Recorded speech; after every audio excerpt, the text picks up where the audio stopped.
does it mean that the judge is immortal, that he is God, that he is the devil?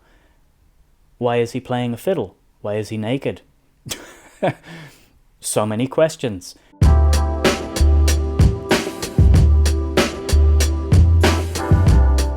Blood Meridian, the famous Blood Meridian, by Cormac McCarthy. Cormac McCarthy. A somewhat daunting book to sit down and make a review for, because it's got a reputation. It's widely considered to be a masterpiece of American literature, and it's not really a book for everybody. It's certainly not a book that I particularly enjoyed reading for the most part, but it's a book that did something to me. It captivated me. There is a mystical quality to the writing that I couldn't help but mimic in my own mind. And when I sat down to write my review on Goodreads after finishing the book, I did the same thing that I did with The Road, and I just sort of mimicked the style. And it's a style that can be both really beautiful and pleasant to read, and really quite descriptive, and it paints a picture in your mind, and it creates a mood and an atmosphere in your gut. But it can also be really fucking jarring to read, and it's messy and cutting and quite violent as well. I think a review that I watched, actually, that put it quite succinctly was Durfee. Brian Lee Durfee said that the writing in it was both beautiful at times and horrible at times, and the writing itself was as violent as the book is. I think that's a good way of putting it, and it's kind of how I see the book. Do I think it's a masterpiece? Yes. So TLDR, it's a bit of a masterpiece. Is it the most enjoyable book of all time with a ragtag group of criminals going on an adventure?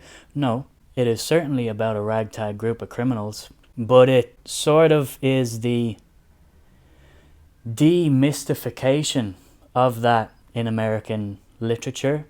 The American mythology of the Wild West and the cowboy and all that heroism, it demystifies it, and in a way almost remystifies it, and I'll get into that in a moment. A thing people will often tell you about this book is that it's a bit of an odyssey. It is Cormac McCarthy's Iliad or Odyssey about the American Wild West, his own mythology of American history. And the way I see this book, it's a bit like that. I'm not well read in those kinds of classics, but you know, from school and things like that, we've read passages of the Bible or parables or these kinds of stories that feel almost unreal but are trying to convey a certain truth to you. There's a mysticism to it. There are people that feel like divine prophetic characters that are there to represent a certain ideal or a certain perspective, and other characters interact with those divine intervention type people, and they either learn something or they gain some bit of wisdom about life.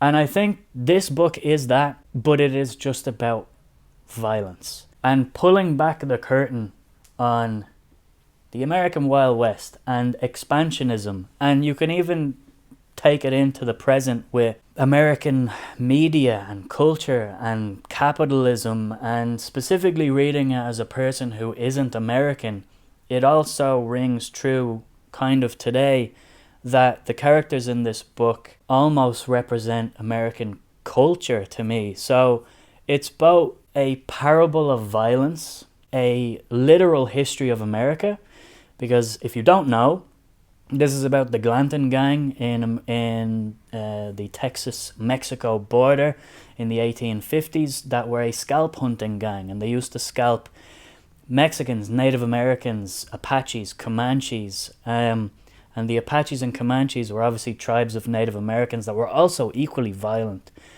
But this gang also went around and scalped innocent people, and especially innocent non-white American people.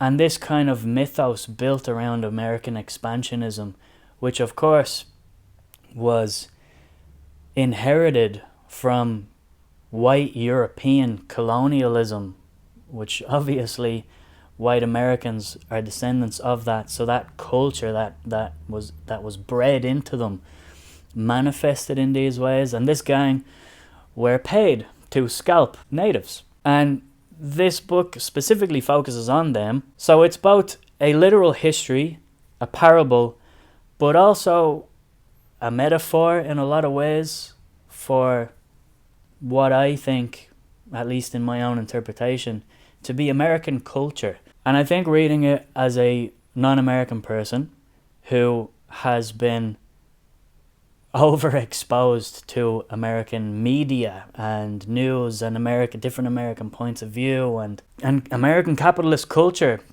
products, companies that make everything, tech, social media, everything, at least in the English-speaking world, is overrun with American information. I probably know more about American culture and geography than I do about 75% of countries in Europe. And I found that this book kind of also says that, or comments on that, and this culture of expansionism, but pulls it back to the point of the bare bones violence of the American Wild West. So this book is often called an anti-Western or a revisionist Western, or just a plain Western, but kind of an honest portrayal of what that was. And obviously, one could say it's a cynical point of view, that not everybody in the southern states in the 1850s was this violent.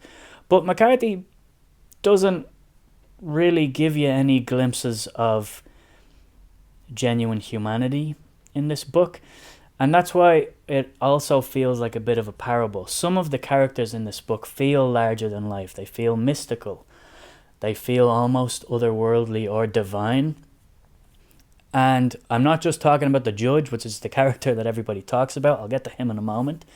But even characters they meet along the way. There's an early scene in the book where the kid, who is our main narrator or protagonist, or we see things through his eyes, it's sort of a distant third omniscient perspective in the book, but the kid is who we follow.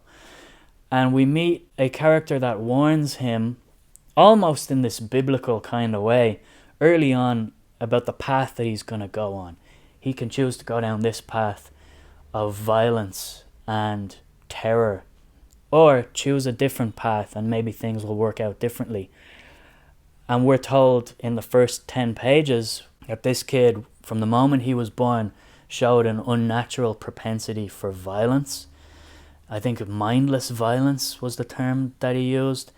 And then later on, when we get to this scene, there's only one way the kid's going to go. And it feels like this sort of momentous biblical moment.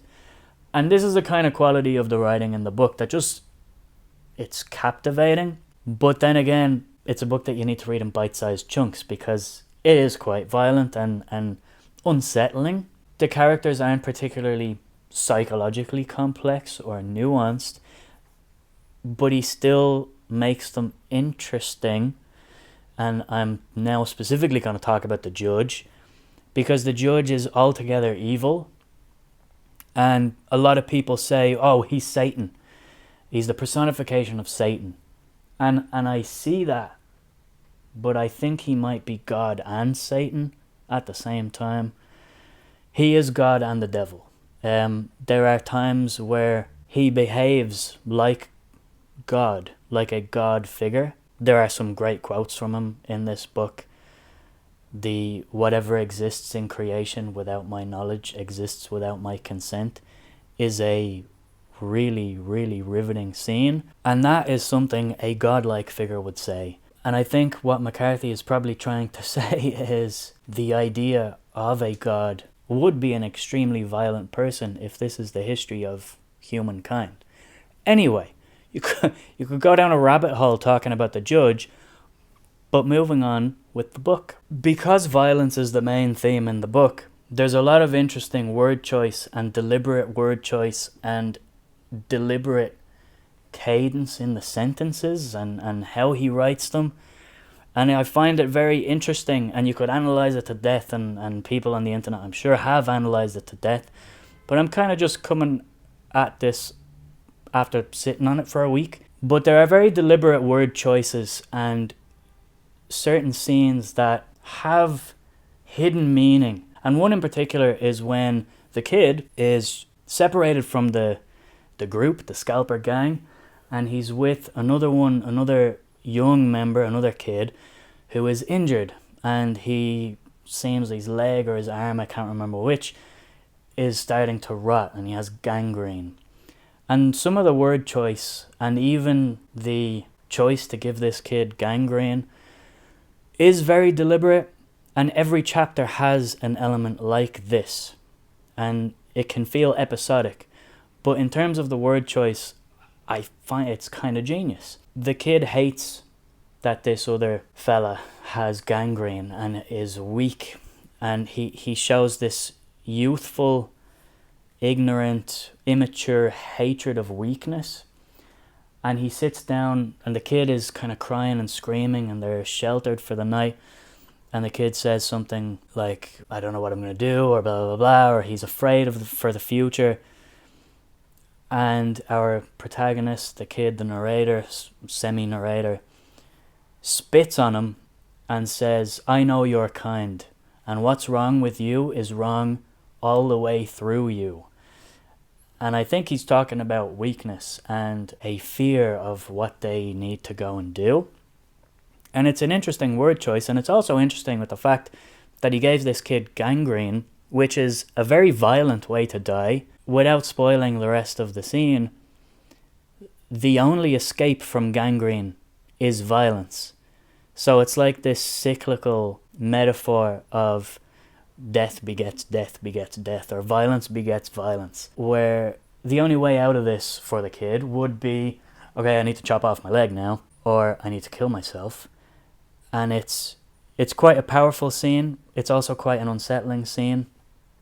And then you really get a sense, wow, this kid is developing into something that is really evil. It's also a disease that is quite literally eating him alive. And the cause of that was violence. The effect of that was violence, and the only solution to that situation would be violence. And that's just the theme of the book. And I think, for me, what McCarthy does is kind of suggest that this is the history of America in this time period, and not just the history of America, but the history of humanity, of mankind. And it's a very broad, deep hypothesis to have, and the inevitability of war. And you know, there's literature is based around this, and the religion is built around this concept. And I find the tone with which he wrote this book was sort of the only way to write about this in that kind of grandiose way, because he wanted to talk about grandiose things. It can be very pretentious at times. It can be difficult to read because of the lack of punctuation, and sometimes the sentences are not fluid or smooth. I don't think they're supposed to be. So it could easily not be your thing. If you're not into the violence as well, nobody would be into the violence. But if it's just not something you want to read, it would absolutely not be a book for you. But you can't deny that he's really doing something with it. I have seen people say you wouldn't need to read the entire book to really get it. You could just read a Wikipedia summary and sit down here and say, this is the most violent book I've ever read. This is McCarthy's hypothesis about the violence of mankind, and that you wouldn't even need to read the book. I fundamentally disagree with that, because this book has a fucking wild ending that I still don't really know what happened or what it means. but it's amazing. Does it mean that the judge is immortal, that he is God, that he is the devil? Why is he playing a fiddle? Why is he naked? So many questions. What does it mean that when he says we will carry on dancing forever? Maybe it means that people will always be violent, that God or the devil or whatever he is bred this into us, and that is what keeps him alive.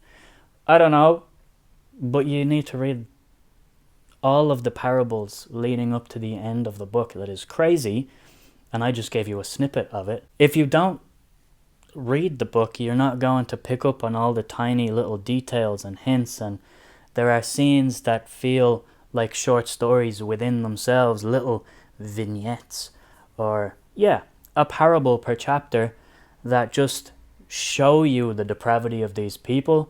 And he does it in a more skillful way than he does in like a book like Child of God, which I think, now having read a couple leading up to this one and post Blood Meridian, I think Child of God was probably him trying to get to Blood Meridian, but not really finding his footing with his style or what he's actually saying with it. But then again, he's not really creating much more of a different hypothesis than in Child of God. Child of God, he's basically just saying, there are people like this weirdo in the world.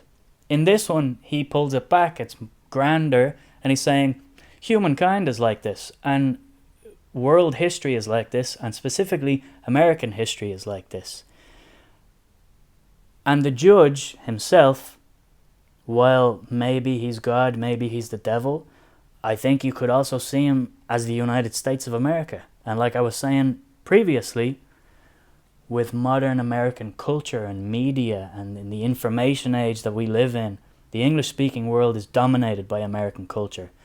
And the fact that the rest of the world knows so much about America, about American politics, that kind of bleeding of the culture everywhere else, that can be quite subtle. But with the rise of information and social media and the economic power of America, I feel like the book could also be seen as a metaphor for that. And the fact that he wrote it in the mid-80s with the rise of Wall Street and just this consumerist need to claim things, even in American films at the time and cinema, movies like Wall Street, this criticism of that idea, or that you need to take. I feel like this book is also critiquing that in a way, and you can see it as obviously a literal history at this time period of the Glanton Gang on the Texas-Mexico border, as a metaphor, parable, biblical odyssey, but also as a metaphor for like modern day American culture. And I just think that's really interesting. All three could be incorrect.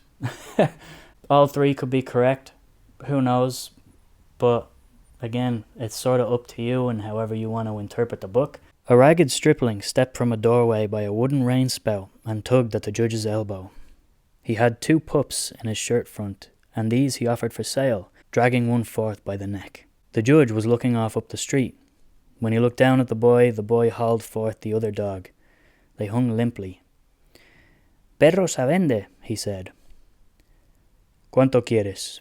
said the judge. The boy looked at one and then the other of the animals, as if he'd pick one to suit the judge's character, such dogs existing somewhere perhaps. He thrust forth the left-hand animal. "50 centavos," he said. The pup squirmed and drew back in his fist like an animal backing down a hole, its pale blue eyes impartial, befrighted alike of the cold and the rain and the judge.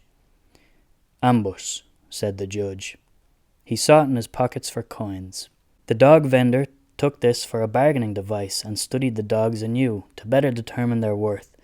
But the judge had dredged from his polluted clothes a small gold coin worth a bushel of such priced dogs. He laid the coin in the palm of his hand and held it out, and with the other hand took the pups from their keeper, holding them in one fist like a pair of socks. He gestured with the gold. "Ándale," he said. The boy stared at the coin.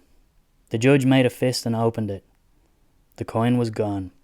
He wove his fingers in the empty air and reached behind the boy's ear and took the coin and handed it to him.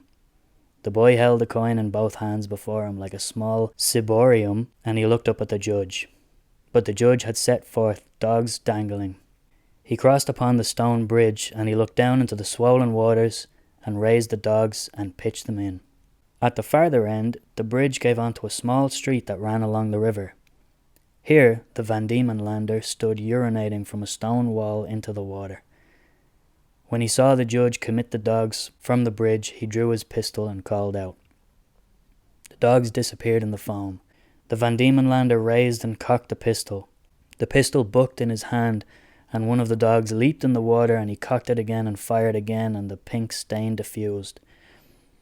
He cocked and fired the pistol a third time, and the other dog also blossomed and sank. The judge continued on across the bridge. When the boy ran up and looked down into the water, he was still holding the coin. And it's also not just about the violence of mankind, but I think also the violence of nature and cosmic violence.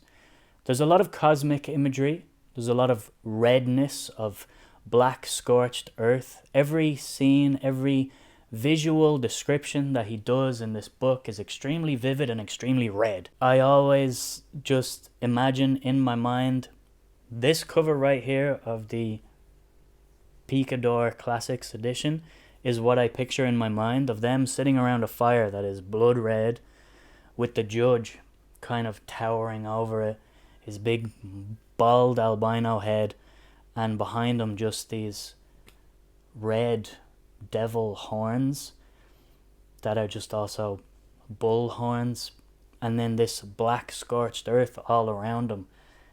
I can see the potential film in my mind. And Vincent D'Onofrio is the judge. Fight me on that. There are plenty of literary references that I have learned since are in this book. I mean, there are, of course, allusions to the Bible that you can pick up on, and obviously just the tone of it. But then there are other allusions to other, say, American classics that I wouldn't have known, but I researched after. For instance, Moby Dick. There are several scenes in the book that mirror Moby Dick, but kind of take it and twist it into that darker, more cynical tone of McCarthy's. And I won't really go too much more into that, but there are plenty of literary references in the book that I guess give it a richness if you're aware of that kind of thing. So if you're looking to like study this kind of thing and see what the references are, it's probably going to be for you, because it doesn't alienate me who doesn't know something like Moby Dick or some of the references that it's making, but it feels like there's something going on under the surface all the time. And I just like stuff like that. It's pretentious, and I like it. And there's an interesting section in this book where the kid almost disappears. He's completely taken out of it, but we know that what we're seeing is sort of what the kid is seeing through his eyes, but he doesn't engage with the story. And it's kind of about 40% into the book till about 70% into the book. That chunk, the kid does not interact or engage with external forces in the book. And it's interesting, and I'm not really sure what he's trying to do with it, but a part of me thinks that maybe it's the kid maybe starting to grow up. He's blindly, ignorantly following everything as an immature kid, as an immature America, not being aware of what he's doing, and gets dragged into this culture. And obviously, because McCarthy is commenting on this mythos of the American Wild West, and like I said, he's demystifying it. But to me, he's almost then creating a new American mythos with the judge as God and blah, blah, blah. But he takes the kid out of it to kind of take him on this journey of discovery, almost. And that sounds like it might give the book a little bit of hope, and in true McCarthy fashion, he will cynically say that no good will come of that in the end, but maybe the kid will learn something and become the man later on. Don't expect a happy ending, but that is an interesting part of the book where he's a passive witness to the atrocities that are going on. And as soon as he starts to take more action later and engage with things, you see a small shift in him. There's a scene then later where he helps a stranded woman. And you're like, why is he doing this? He's never showed this kind of compassion earlier in the book. But there is that twist, that moment of, well, he's growing up, he's becoming more aware. Maybe he's becoming more self-conscious, more conscious of the things around him. And it's a very noticeable shift in the book, because you go from him mentioning the kid over and over again to not mentioning him at all for like 120 pages. I might have rambled a lot in this review. So I might have rambled a lot in this review. I'm not sure if it was... Fuck you. Is it staying up there?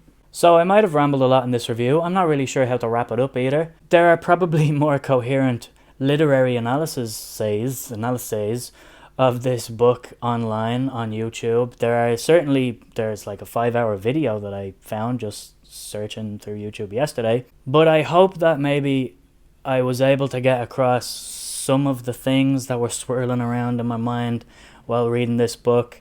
My experience reading this book was just one of immersive atmosphere, and honestly, sometimes that's the thing I like the most in books, where I don't really know what I'm feeling, but I'm feeling something.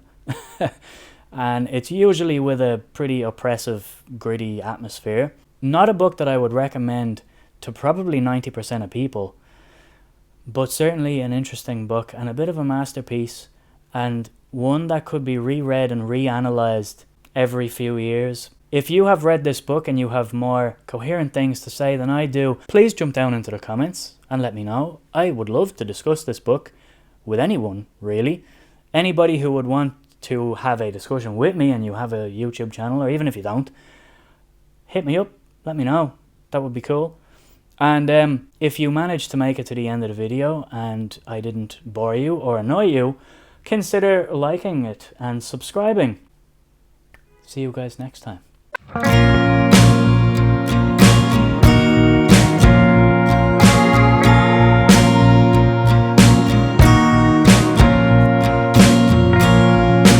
A lot of people assume that he's Irish because it's the most Irish name. That's a name you'd pluck out of West Cork, you know.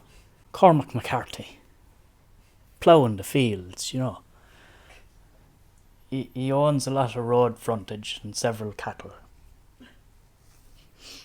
Down by Bantry, do you know what I mean? Cormac, you know your man.